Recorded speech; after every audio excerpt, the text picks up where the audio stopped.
노력이 동기부여 요소가 되려면 현재 교육 환경에서 두 가지 부분이 바뀌어야 합니다. 첫 번째로 상대평가 방식이 절대평가 방식으로 바뀌어야 합니다. 성적이 나왔을 때 비교를 남들과 하는 게 아니라 나랑 비교하면 되는 거예요. 나랑 비교해서 전보다 내가 잘했으면 분명히 성과를 올린 것이기 때문에 동기부여가 되거든요. 그런데 현재는 보통 남들과 상대적으로 비교하기 때문에 현재 교육 환경에선 성적이 올라가기 힘듭니다. 그리고 우리나라의 교육 역사를 살펴봤을 때에도 앞으로도 상대평가 방식이 바뀔 것 같진 않아요. 계속 이 방식으로 학생들을 평가하게 될 것 같아요. 그래서 사람들은 우리나라 교육에 문제가 많다고 얘기하는데 모든 문제들의 근본적 원인을 하나 꼽으라고 한다면 그건 평가 방식이 상대평가라는 겁니다. 평가 방식이 절대평가 방식으로 바뀌지 않으면 우리나라의 학교 교육 시스템 아래에선 학생들이 노력해서 성과를 보기가 구조적으로 언제나 어려울 것입니다. 평가 방식이 상대평가라서 학생들이 노력을 기울여도 성과를 보기가 어렵다고 하면 나머지 남아있는 방법은 학생들이 노력을 했을 때 실제로 성과를 보게 해주는 방법만 남습니다. 학생이 1시간 정도의 공부를 했을 때 1시간만큼의 성과를 보게 해주면 되는 거예요. 이를 위해서 학생들이 올바른 학습법을 배울 필요가 있습니다. 우리나라 속담엔 밑 빠진 독에 물 붓기라는 말이 있잖아요. 공부를 아무리 해도 성적이 안 오른다고 하면 그건 밑 빠진 독에 물 붓는 일과 비슷한 일이거든요. 올바른 학습법을 배워서 지식이라는 물을 부으면 그 물이 빠지지 않고 그대로 남아있도록 해주어야 합니다. 학생들이 올바른 학습법을 배우면 자신이 공부한 만큼 분명히 성과를 볼 수 있어요. 수많은 학생들이 올바른 방식으로 학습하지 않기 때문에 본인들은 공부를 한다고 주장하지만 시간을 투자하는 것 같지만 굉장히 비효율적으로 비효과적으로 공부를 한다는 얘기입니다. 그래서 고등학교 3학년 때 보는 첫 모의고사 성적이 실제 수능 성적이 된다는 이야기를 하는 거예요. 정보처리 이론 관점에서 설명하자면 학생들이 학습을 했을 때 학습 내용이 장기 기억으로 잘 파지될 수 있도록 도와줘야 된다는 거예요. 파지는 제가 이전 강의에서 설명하지 않았지만 교육학 용어로서 기억이 저장된다는 것을 의미합니다. 학생들이 올바른 학습법으로 공부할 수 있도록 도와줄 수 있는 것이 교사라고 한다면 교육학 계열 과목들 중에서 제가 예비교사들에게 반드시 철저히 학습하도록 권장해드리고 싶은 과목은 교육공학입니다. 교육공학은 어떻게 수업을 만들고 어떻게 학습하는지를 연구하는 학문이죠. 여러분이 교사로서 좋은 수업을 만들고 또 학생들이 올바로 학습할 수 있도록 도와주려면 교육공학에서 다루는 다양한 교수 설계 기술들을 이해하고 사용할 줄 아셔야 합니다.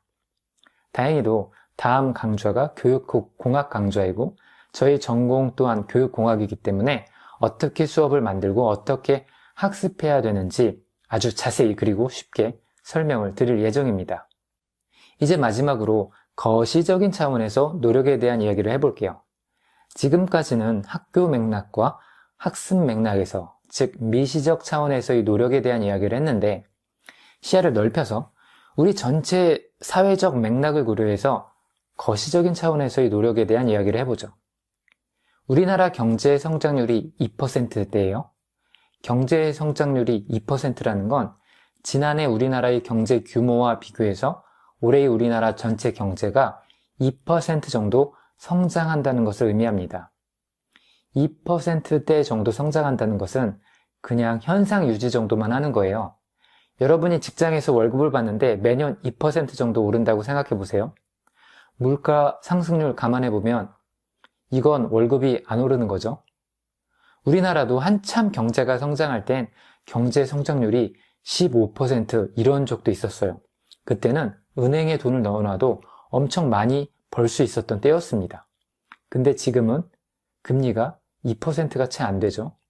이렇게 금리라든가 경제 성장률이 떨어지는 것은 나라가 선진국 국면으로 들어서게 되었을 때 어느 나라나 겪게 되는 일종의 국가의 발달 단계 같은 거예요.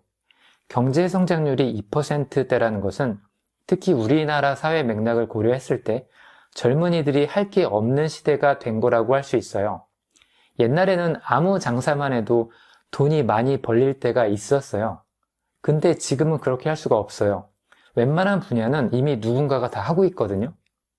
외국인들이 우리나라에 왔을 때 우리나라의 모습을 보고 몇 가지 부분에서 놀라는 게 있어요.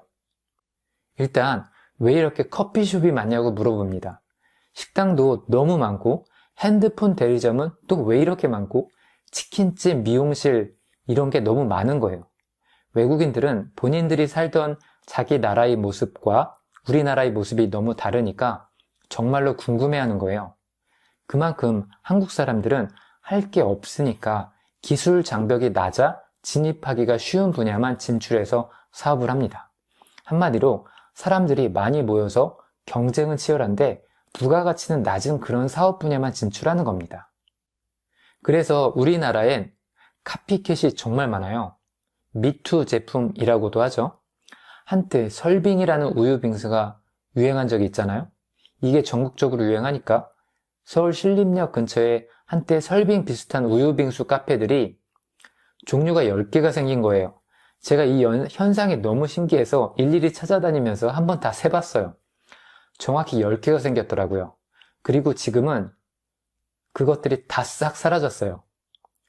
사람들이 새로운 부가가치를 찾아낼 수 있는 기술이 없으니까 남들이 뭔가 잘 되는 거를 내놓으면 그냥 그걸 염치 없이 카피해서 자기도 하는 거예요. 중국도 다 이러잖아요. 그래서 우리나라에서 열심히 노력하면서 산다는 것은 그냥 현상 유지하면서 살겠다는 거와 대동소이한 말인 거예요. 옛날에는 열심히 노력하면 잘 된다는 일종의 사회적 믿음이 있었는데 지금 많이 달라졌습니다. 열심히 노력하면 그냥 평범하게 현상 유지하면서 사는 거예요. 발전은 못하고 돈도 많이 벌지 못할 겁니다. 그냥 그렇게 사는 거예요. 또 예전에 이화여대에서 아주 큰 사건이 발생했죠. 그게 바로 정유라 사건이잖아요. 이 사건은 우리 사회의 아주 근본적인 토대를 흔들어 버리는 그런 사건이었어요. 노력하면 좋은 일이 생긴다는 사람들이 가지고 있는 일반적인 상식을 뿌리부터 흔들어 버린 사건이었어요. 노력이 동기부여가 되려면 노력했을 때 좋은 일이 생긴다는 가시적인 성과가 있어야 된다고 여러 번 언급했잖아요. 이렇게 되기 위해선 이 사회가 공정해야 되거든요. 정의로워야 합니다. 정유라 같은 사람이 부모가 힘이 있고 돈이 많다고 해서 노력한 청년들보다 특혜를 받는 일이 절대 있어서는 안 돼요. 우리가 상식적으로는 사회가 공정해야 된다, 정의로워야 된다고 생각하지만 우리가 살고 있는 이 사회는, 이 한국 사회는 그렇게 공정한 사회는 아니거든요. 금수저흑수저 이야기를 많은 사람들이 하고 있는 것은 우리 사회가 그렇게 공정하지 않다는 것을 의미하는 것이라고 볼 수도 있어요. 그래서 저는 후배 청년들에게 꼭 말씀드리고 싶은 것이 노력하는 건 정말 좋은데 노력하는 방향과 방법에 대해서 스마트하게 고려해야 된다는 점이에요. 능력에 대해서 이야기할 때 전에 제가 나의 능력으로 인해 내가 대체되지 않는 사람이 되어야 된다고 말씀드렸습니다. 여러분만이 가지고 있는, 그래서 일반적으로도 경쟁력 있는 그런 것들을 키워나가셔야 합니다. 최종적으로 이번 강의를 정리해 보도록 하겠습니다. 이번 강의에서는 귀인 이론에 대해서 배웠습니다. 성공과 실패가 어떤 요인들로부터 오는 것인가를 설명하는 이론이 귀인 이론이라고 했고, 이 이론의 핵심은 노력하라는 점이었어요. 우리는 귀인 이론을 조금 더 비판적으로 분석해봤고, 노력이 미덕이라는 것을 학생들에게 가르치는 것은 좋으나 현실적인 맥락을 고려해서 학생들에게 올바른 학습 방법을 익히게 하는 것이 노력이 미덕이라는 믿음을 학생들이 실제로 깨닫게 해주는 좋은 방법이라고 말했습니다. 그래서 여러분도 무작정 노력하지 마시고 맨땅에 헤딩하지 마시고 여러분이 앞으로 나아갈 방향을 잘 정하시고 올바른 방법이 무엇인지를 계속 탐구할 필요가 있다고 정리해 보겠습니다.